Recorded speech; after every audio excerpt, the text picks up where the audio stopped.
Oi, gente, tudo bem com vocês? Eu peço a Deus que sim.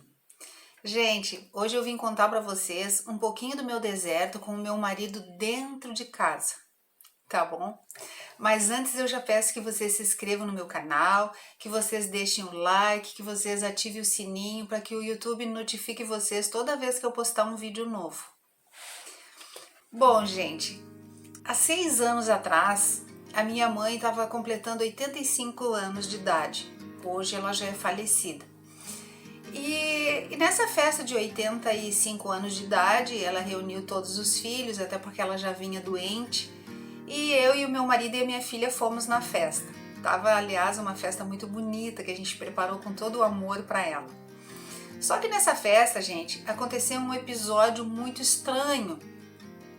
Eu não vou entrar, gente, em grandes detalhes aqui com vocês, porque não é do meu interesse falar mal do meu marido. Pelo contrário, é alertar vocês de coisas que eu cometi, para que vocês não venham de repente cometer os mesmos erros, tá bom? Então, sei que aconteceu um episódio estranho na festa com meu marido e eu confesso para vocês que eu fiquei com a pulga atrás da orelha. E não deu outra, gente. Quando a gente voltou para casa, eu fui investigar. E aquele velho ditado, né, gente? Quem procura acha. Que, aliás, esse é o primeiro passo de 5 passos que eu quero conversar com vocês, dos 5 erros que eu cometi. Esse foi o primeiro. Eu fui procurar, gente, e eu achei. E a partir do momento que eu achei, gente, o meu casamento já não foi mais o mesmo. Eu confesso para vocês que a coisa começou a ficar bem complicada, né? Mas uma coisa que eu tenho para dizer para vocês é o seguinte: para a gente comentar, para a gente confessar ao nosso marido que a gente realmente sabe de tudo, gente, a gente tem que estar muito seguro daquilo que a gente quer fazer, ou pelo menos muito certo daquilo que pode vir a acontecer, né? Porque a partir do momento que a gente confessa que a gente sabe de tudo, a gente corre o risco de estar sentindo a dor pela traição, mas também corre o risco de vir a sentir a dor do abandono, né, do nosso marido e ir embora. Mas enfim, gente, eu então cometi esse primeiro erro de procurar, e aí eu achei.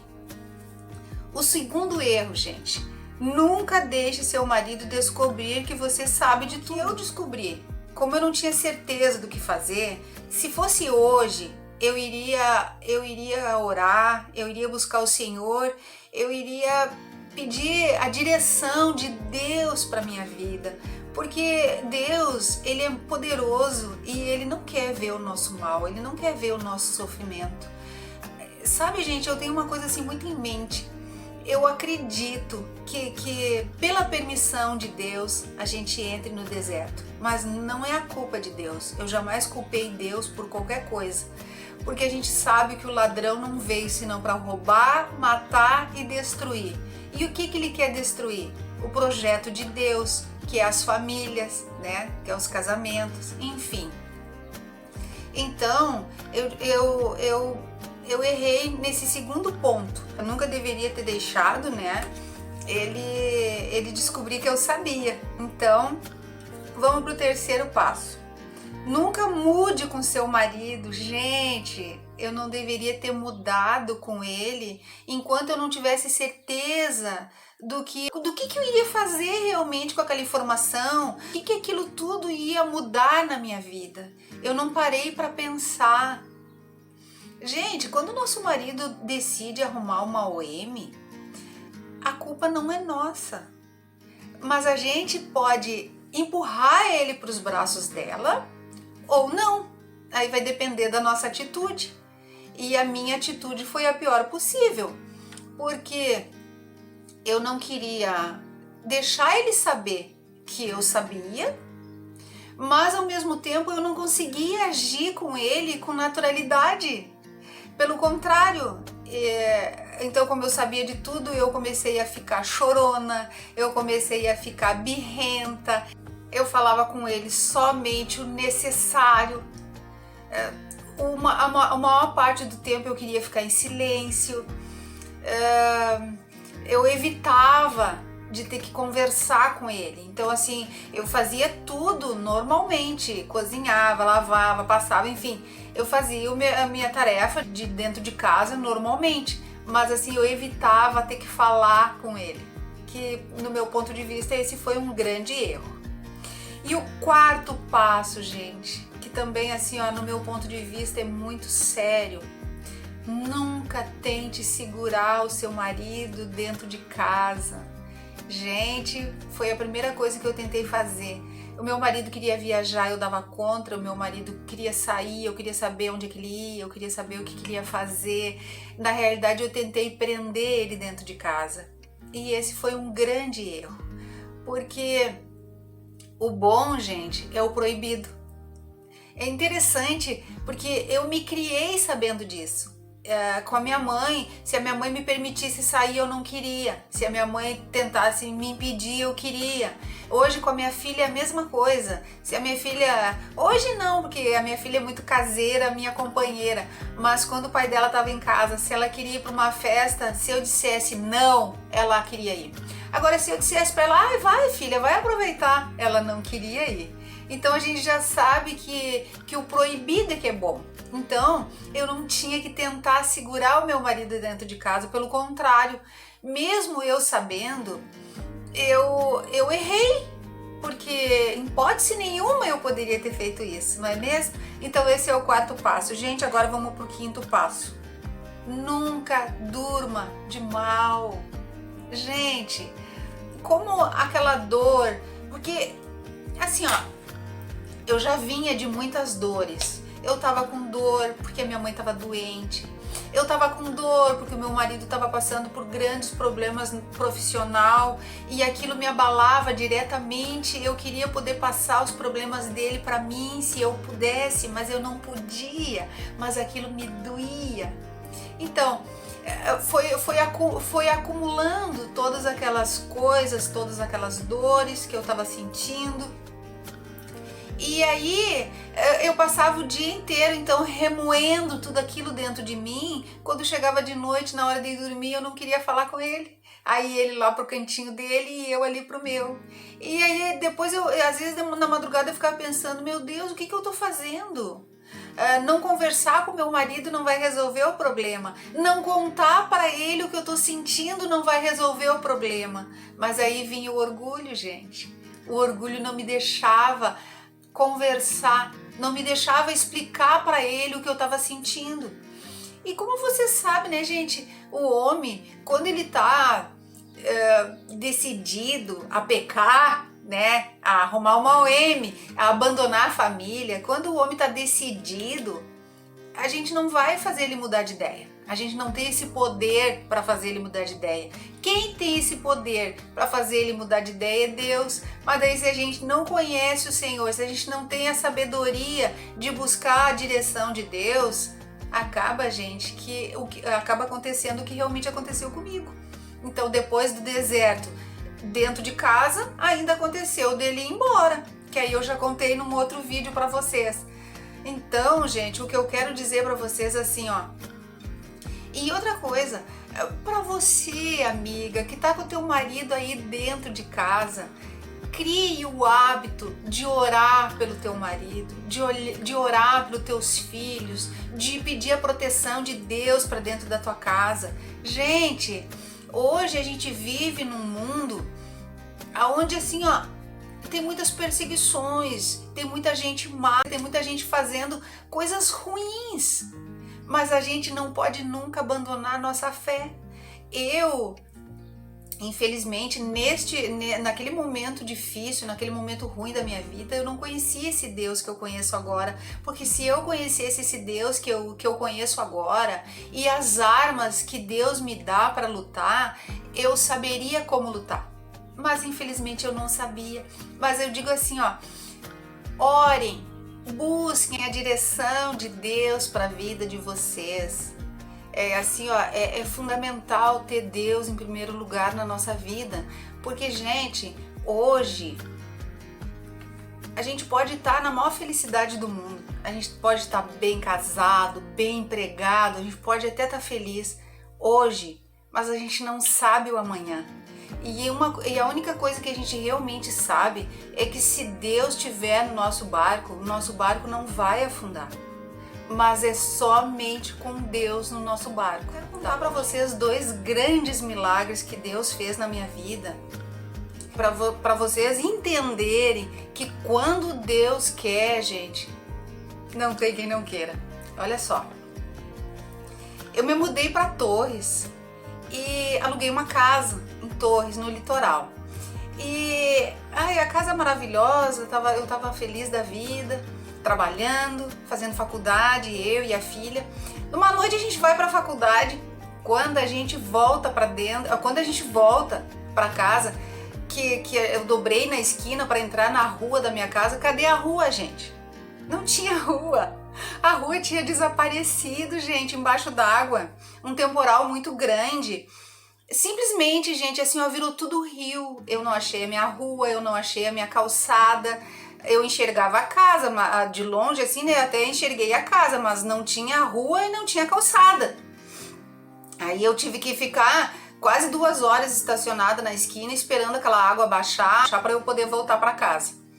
E aí, como, né, gente, eu e a minha filha, assim, trabalhando, mas sempre controlando as coisas, enfim, assim, né, para viver da melhor maneira possível, a gente não tinha, assim, nenhuma reserva de dinheiro guardado.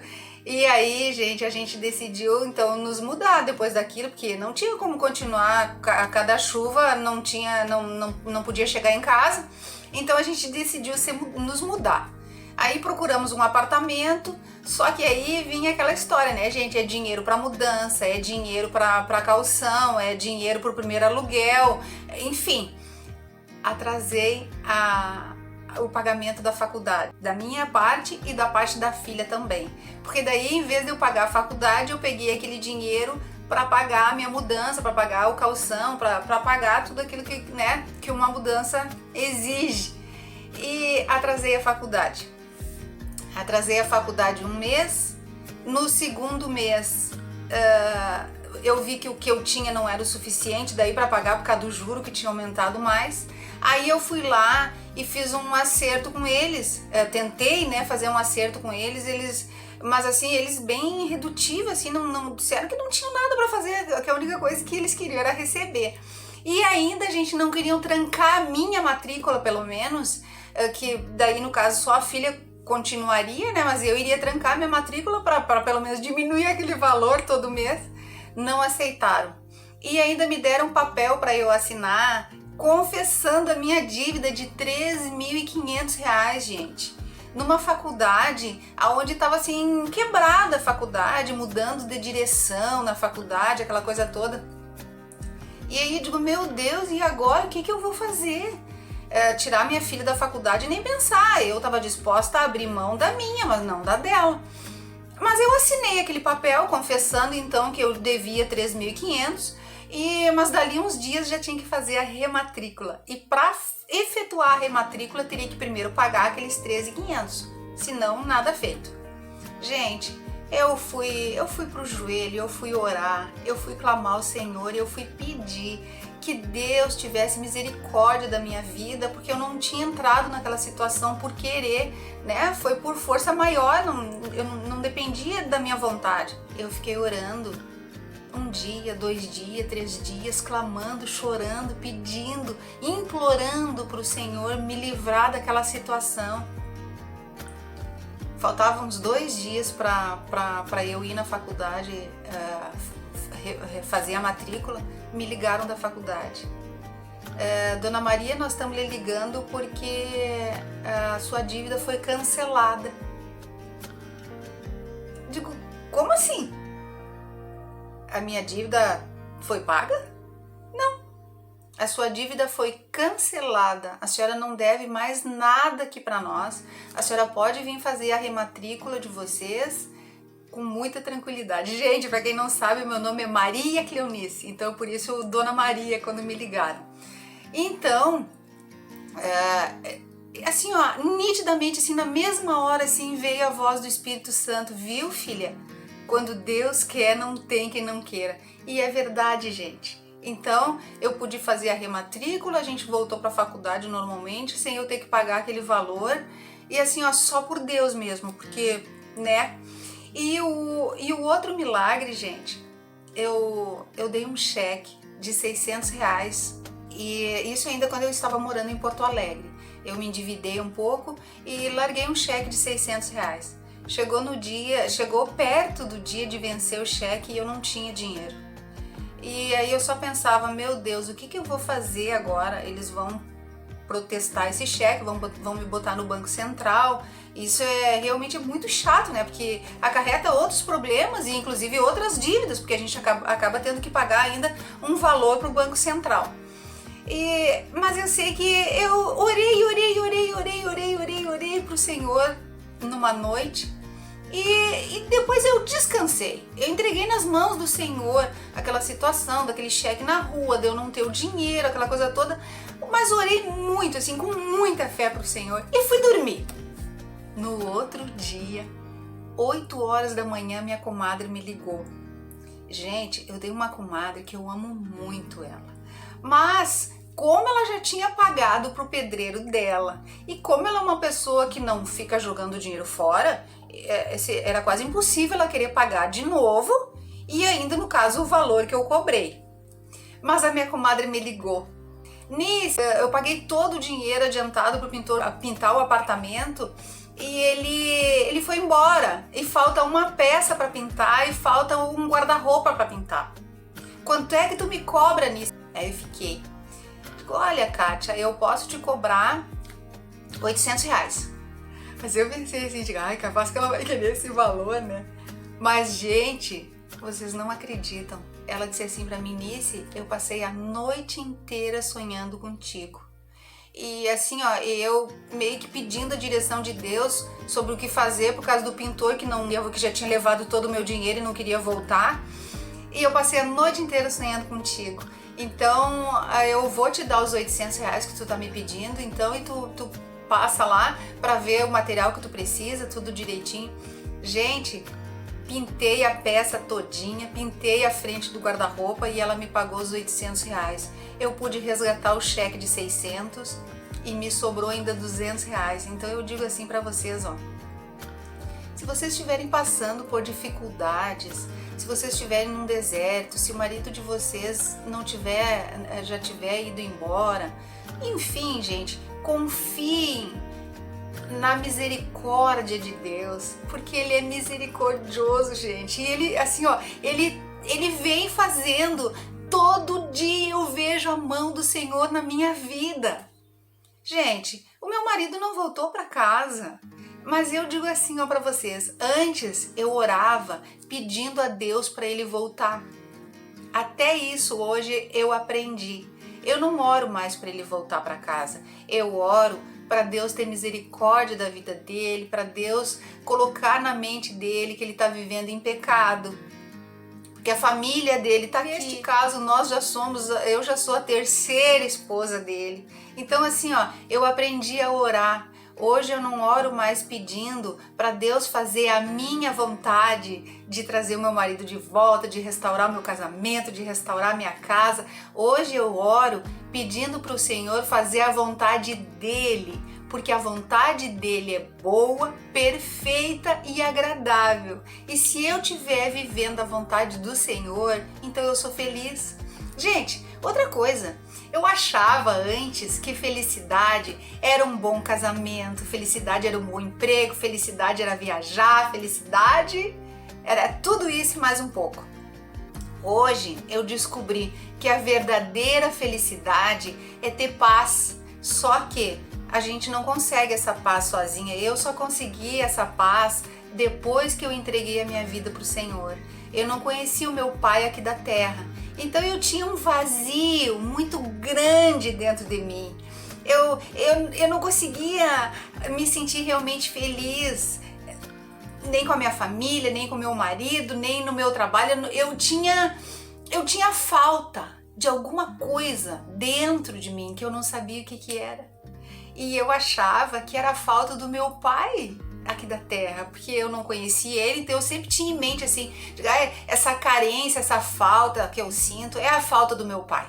Não era, gente, era a falta de Deus, porque hoje eu encontrei a verdadeira felicidade. A verdadeira felicidade tá no eu deitar para dormir a noite inteira. A verdadeira felicidade tá no eu ter saúde, no eu não precisar de remédio, no eu... A felicidade, gente, tá na paz que Deus me dá. E essa paz é só Deus que pode dar. E, gente, sabe o que eu lendo a palavra do Senhor eu descobri? Que a fé também a gente não consegue ela sozinhos. Nós não temos condições de adquirir uma fé verdadeiramente só por nós mesmos. Nós temos que pedir a Deus, é Ele que nos consegue paz, é Ele que nos consegue fé, é Ele que nos consegue nos transformar. Na realidade, gente, hoje eu me sinto transformada, eu me sinto feliz. Então eu desejo assim, ó, do fundo do meu coração para vocês, busquem Deus, independente do problema que vocês estejam passando, seja no trabalho, seja no casamento, seja na família, seja o que for, busquem Deus, tá certo, gente? Eu espero não ter ocupado muito tempo de vocês e eu agradeço muito, gente, muito mesmo. E assim, ó, um beijão no coração de cada um. Ah, gente, e quando eu digo assim, no início do meu vídeo, que eu pergunto se tá tudo bem com vocês e eu digo pra vocês assim, que eu peço a Deus que sim, gente, é verdade. Hoje, quando eu oro por mim, pela minha família, mas eu oro também pedindo a misericórdia do Senhor pela humanidade. Então, vocês aprendam também a orar não só por si, não só pela família, não só por aqueles que a gente ama, mas aprenda a orar e clamar a Deus pelos nossos amigos, mas também pelos nossos inimigos e por todos na face da terra. Tá bom, gente? Um beijo no coração de cada um de vocês. Tchau!